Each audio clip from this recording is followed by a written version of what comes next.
The title of my show, and welcome, is Vanishing, and it deals with climate change, as I have been working on climate change since 2002, when I read Elizabeth Kolbert's three-part article in the New Yorker magazine. I searched for a way to deal with it and relied on my academic background in the sense that I first started doing digital collages that I have printed. I take different facts and figures, diagrams, maps, to point out in cities, states, and or countries what is happening in that particular area regarding sea rise. I started with sea rise and then began to realize sea rise and increasing temperatures went hand in hand. So that without a rise in temperature, we're not going to have sea rise. And with the increasing temperatures, we're going to have higher and higher sea rise. So I started by developing what I now call my Maps of Climate Change series, where I use diagrams, as I mentioned, and maps to tell the story of an individual city, state, or country. I come from New Hampshire, and in this show we have two pieces that deal with New Hampshire. One deals with a temperature, and the other deals more with the sea rise. And people have been asking me, when are you going to do a New York City piece? And I kept saying, I can't do it. It's too big. And as a Manhattanite, I didn't want to do a piece just about Manhattan. I wanted to do something with the 5 boroughs. And finally, after a lot of research, it appeared that flooding was going to be the way to do the New York City piece, way to enter it. And because flooding is a 5-borough issue. It's not a Manhattan problem, Queens, so forth. So I did it, and New York City has published a flooding evacuation plan. Sadly, it's only going to get worse. The water will rise.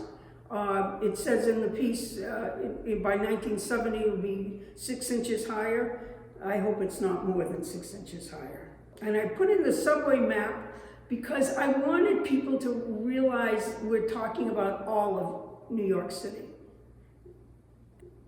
The piece about Spain deals with temperature. In that piece, it shows a large, wide beach with a fishing boat on the lower right-hand corner.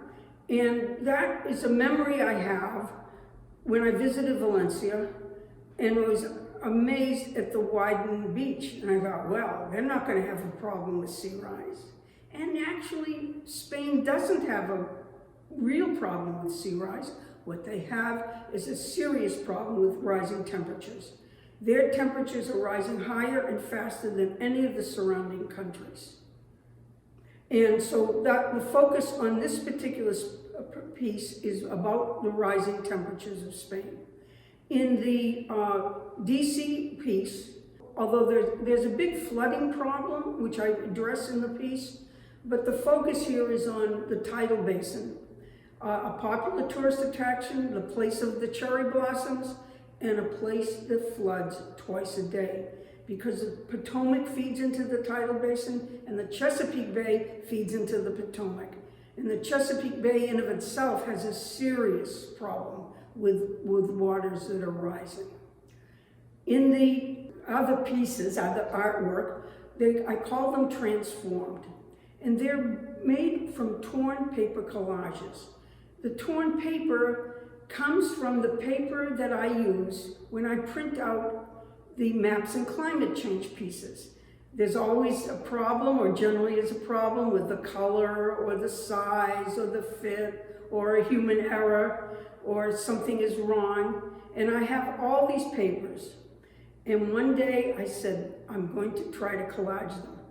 I thought of Lee Krasner, whose work I saw at Brooklyn Museum, which were based on collages that she had done from her previous paintings that she was discarding. Anyway, these pieces that I call transformed are comprised primarily from work that I printed out, put up on the board, took a look at, and decided I needed to make changes for the Maps of Climate Change. But they began to be a new way of looking at climate change.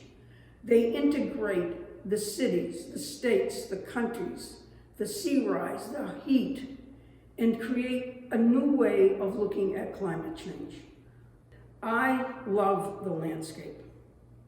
I spent much of my childhood summers in Maine on an island off the coast, and I just loved it.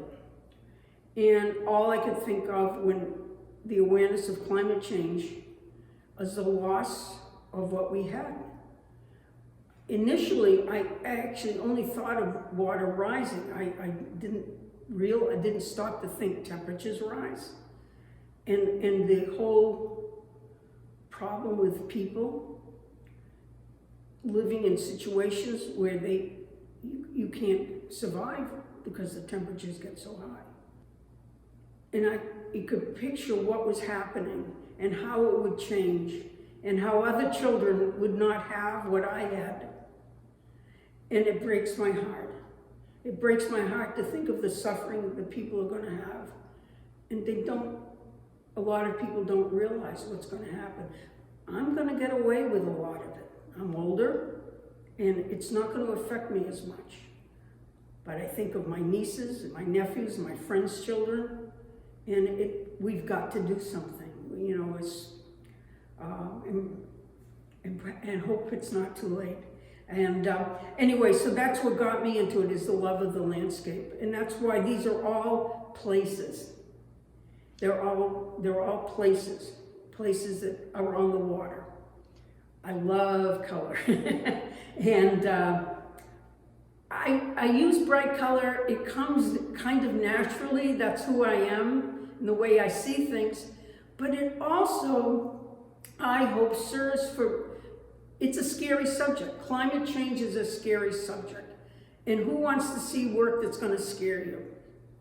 And I hope that the colors allow people to come in and come into the painting is what I mean. Come in and look at the work and to be able to see it and be drawn in and then maybe get the message of the work. And so color is who I am. I need to have color.